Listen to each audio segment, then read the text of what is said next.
Alors, présentation de la seconde vignette clinique par la délégation régionale d'Île-de-France. Ah, il manque quelqu'un. Monsieur Nonini est demandé à l'accueil. Dans le micro, il y a plus de chances qu'il entende. Monsieur Nonini est demandé à l'accueil, merci.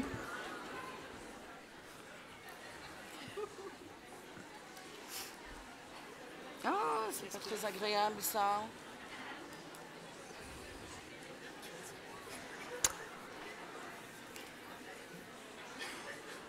Il faudrait vraiment que nous puissions reprendre. Ça marche pas là. Qu'est-ce qu'il fait hein? Il s'est évanoui?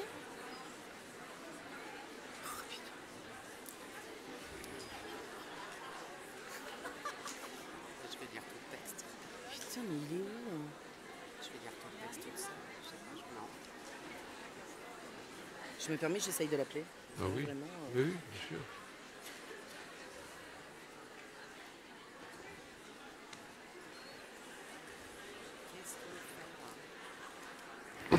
C'est impossible de commencer sans lui. Ah oui, c'est lui qui présente.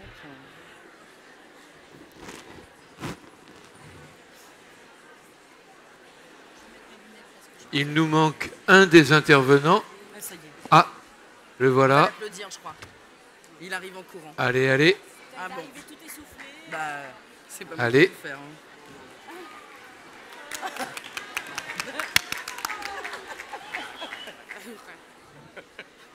Allez.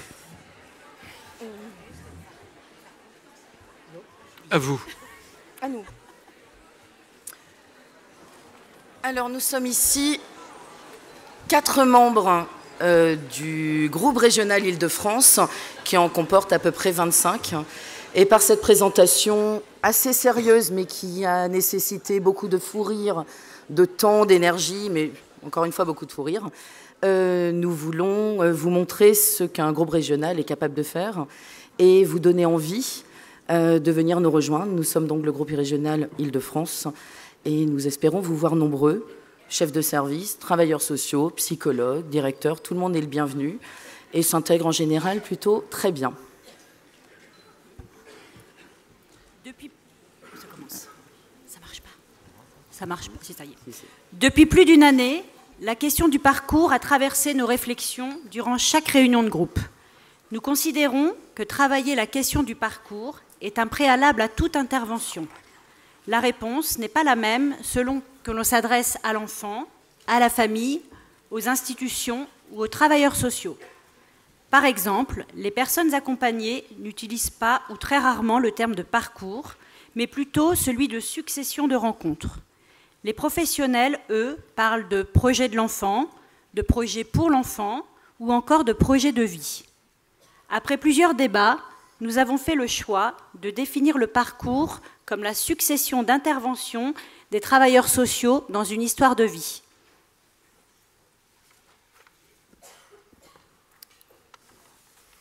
Lorsque nous avons réfléchi à la notion de parcours, nous avons fait le choix de nous attarder sur les concepts de cohérence et de continuité, principes auxquels nous sommes attachés. Notre hypothèse est que pour garantir la cohérence du parcours de l'enfant, il faut prendre en compte les discontinuités, voire les ruptures qui peuvent survenir et les inclure dans un discours qui leur donne du sens. Nous pensons que la discontinuité et les ruptures ne sont pas nécessairement négatives ou néfastes. Le parcours de l'enfant est jalonné d'étapes successives liées aux différents dispositifs ou prises en charge proposées ou imposées à l'enfant et sa famille. C'est en suivant les traces de ce parcours qu'on peut le rendre cohérent. Pour nous, discontinuité ne signifie pas forcément incohérence. Le champ de la protection de l'enfance propose un large éventail de dispositifs d'aide aux familles. Selon les cas, les interventions peuvent être ponctuelles, se succéder dans le temps et parfois même être simultanées. À chacune d'elles correspond un service, une équipe, un ou plusieurs travailleurs sociaux. Nous allons aborder le sujet par le biais des enjeux mis à l'œuvre chaque fois que professionnels et familles se rencontrent, dans des situations suivies depuis longtemps par différents services. Ces familles, aux histoires jalonnées par de multiples interventions des services sociaux, sont souvent en difficulté pour les distinguer et, a fortiori, comprendre la spécificité de chacune d'entre elles. Souvent, ce sentiment d'incompréhension perçu par les travailleurs sociaux est interprété, en écho avec le ressenti des familles, comme un échec des interventions précédentes, les situant dans un spectre allant du coup pour rien jusqu'à l'enfant mis en situation de rupture.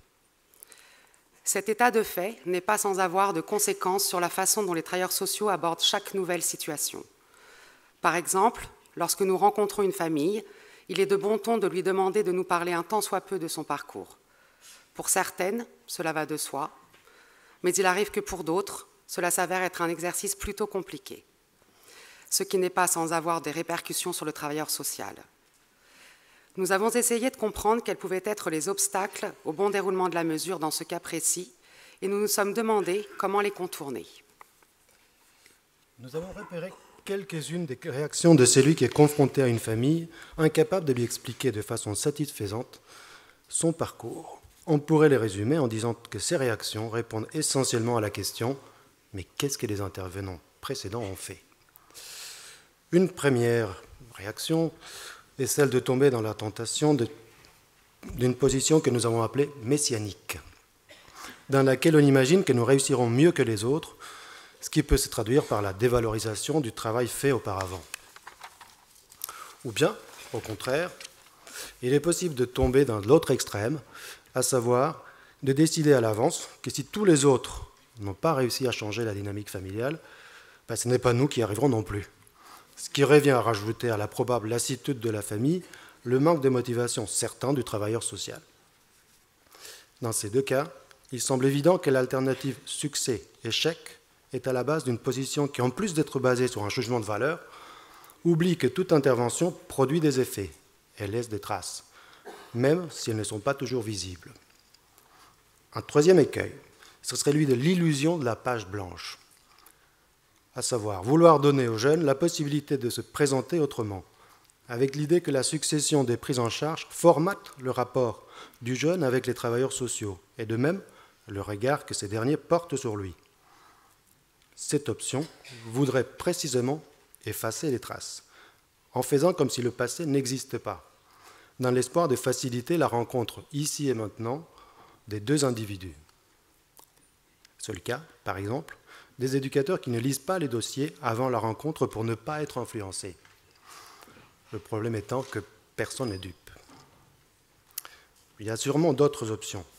Ce qui est en tout cas à retenir est la difficulté pour les uns et pour les autres de faire avec une situation pour le moins inconfortable, tant elle renvoie à la peur de l'échec.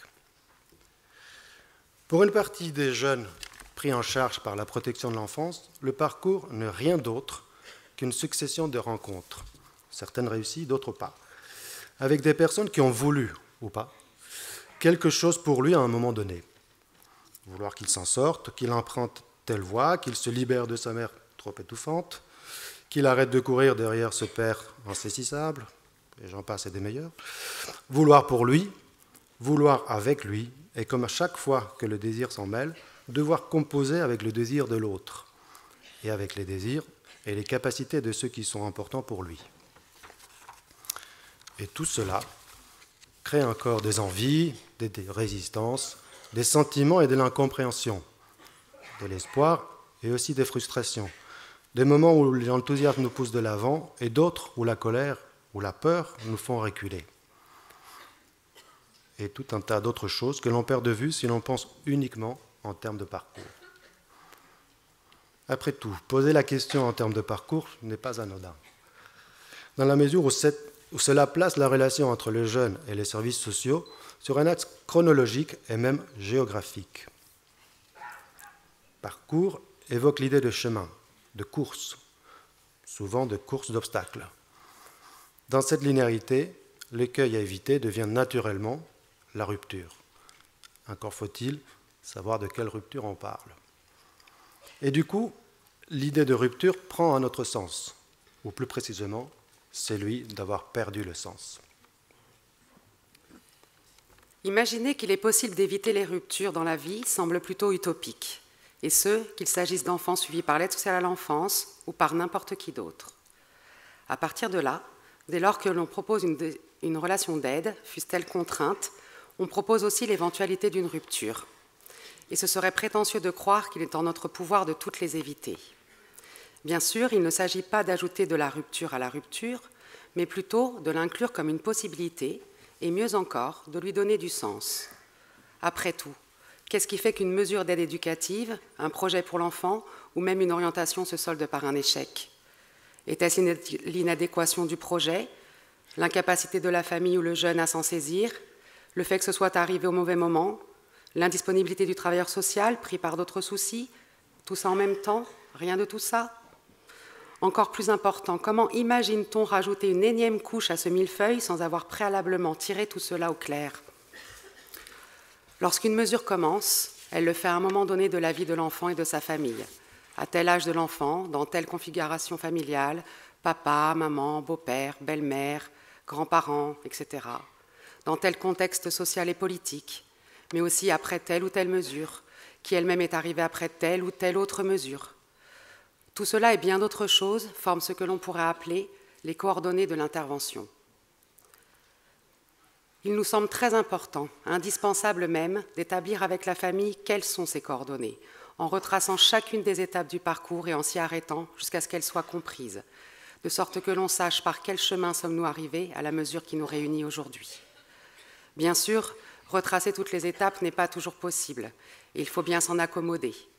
Mais cela n'empêche pas de faire des hypothèses à partager avec la famille. Ne pas avoir de réponse n'est pas la même chose que de ne pas se poser de questions. Toute mesure est un nouveau rendez-vous, et de la même façon que nous indiquons aux familles comment arriver au service lors de la première rencontre, il est important qu'elles puissent comprendre le chemin parcouru. Merci. Voilà. Je quitte la bouteille d'eau.